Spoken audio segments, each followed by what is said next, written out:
Hello everyone, welcome to my channel. My name is Belinda. If it's your first time here, make sure to hit the subscribe button, like and share this video with anyone who you think might benefit from it.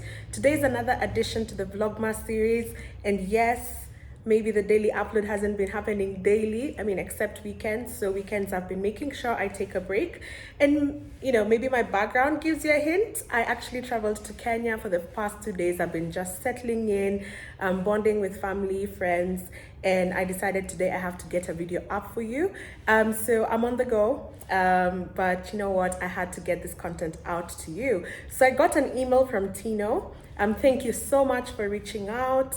Basically they mentioned that they watch my channel, etc. They're doing the ACCA, which I'm very, very excited whenever I hear from some of you who are doing your ACCA to hear about your journey.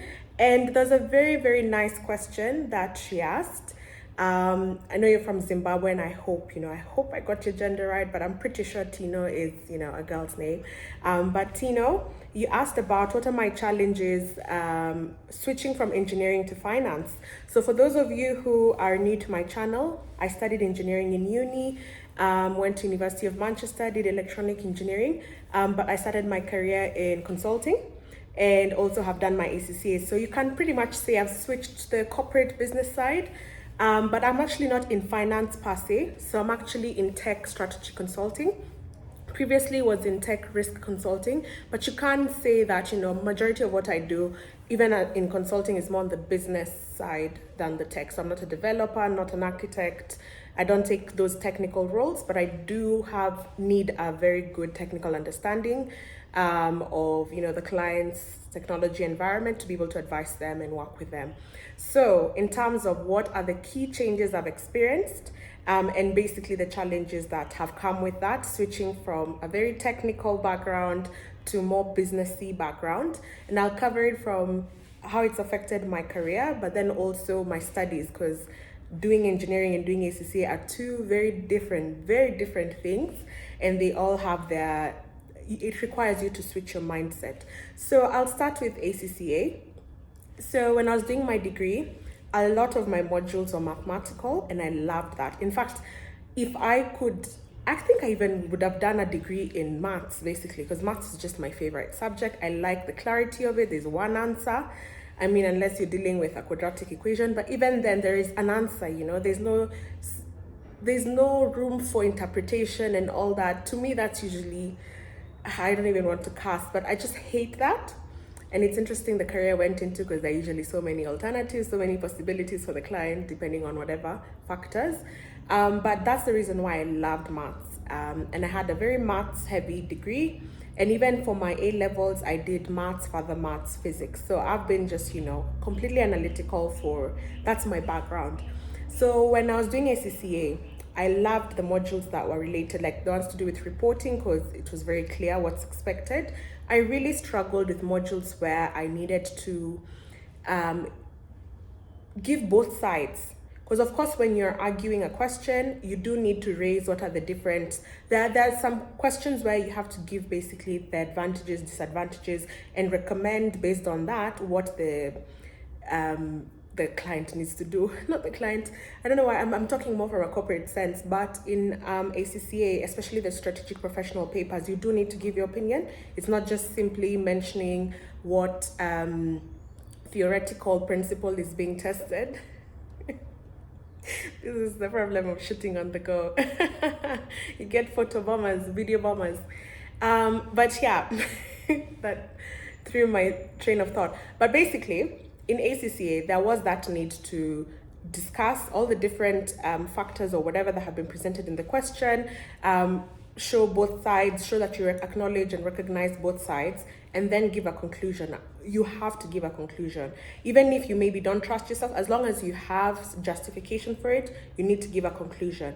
And the main thing I struggled with that was I was too straight to the point. My answers were very brief. And that's just how it is when you're from an engineering background. You just get straight to the point. You don't see the need to give stories. But in ACCA, you do need to give stories. You cannot just simply, this is what it is. You do need to have, I guess, introduction, body, conclusion type of answer. And I really struggled with that. And that showed in some of the papers that I had to redo. So I must say, if you're coming from an engineering background, you do need to change your mindset. You do need to flash out the detail. Don't assume that, the examiner knows. No, you need to call it out, and that's where your marks are. Your marks are not just in the final answer. You like with engineering background or even mathematical background, it's more about the answer. But even then, maybe you'll show some workings here and there in case your answer is wrong so that you get some marks. But for ACCA, it's less about the answer. It's more about, your thought process, etc. So that was a big change. Another one is in the ways of working. And again, it's to do with detail. I would find my emails are very straight to the point. I prefer bulleted lists compared to, paragraph. I hate seeing text clumped up together. So that shows that's been an advantage and also a disadvantage. So it's been an advantage in that even people they'll notice my emails like, oh wow, I love how you got straight to the point. But the disadvantage is sometimes with clients, you shouldn't be straight to the point because the truth is too much for them.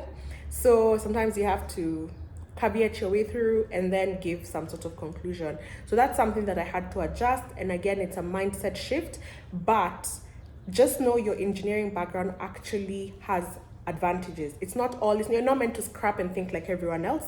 There are advantages to being methodical. There are advantages to having structure, and that should show in your work. So there's a reason why they took you even when they knew that you don't have that background. So that's what I would say. I think it's mainly been my ways of working, how I address and approach questions or scenarios. Now I of course have to add on a bit of business language here and there. You don't just get straight to the point. But those would be my key challenges. What challenges have you experienced switching roles? If you have moved from, maybe you studied something different and now you're doing something different, or you're doing your ACCA and you don't have an accounting finance background, how has it been for you? It would be very interesting for me to find out. But for me, that's a summary of it. When you're in it, it's really a struggle because you know what you know. But when you realize what's needed of you and that you need to do it to pass, you do learn also the skills as part of that, which you bring on to the office, because you do need to present both sides. You do need to have a conclusion at the end of it. So if you think about it, those are transferable skills. But yeah, hope you enjoyed this video. Let me know any other topics that you think I should cover during this vlogmas, because this is my chance to interact with you, give you shout outs, address some of the questions that you have. Definitely engage with me in the comments or even email me. Cheers, bye.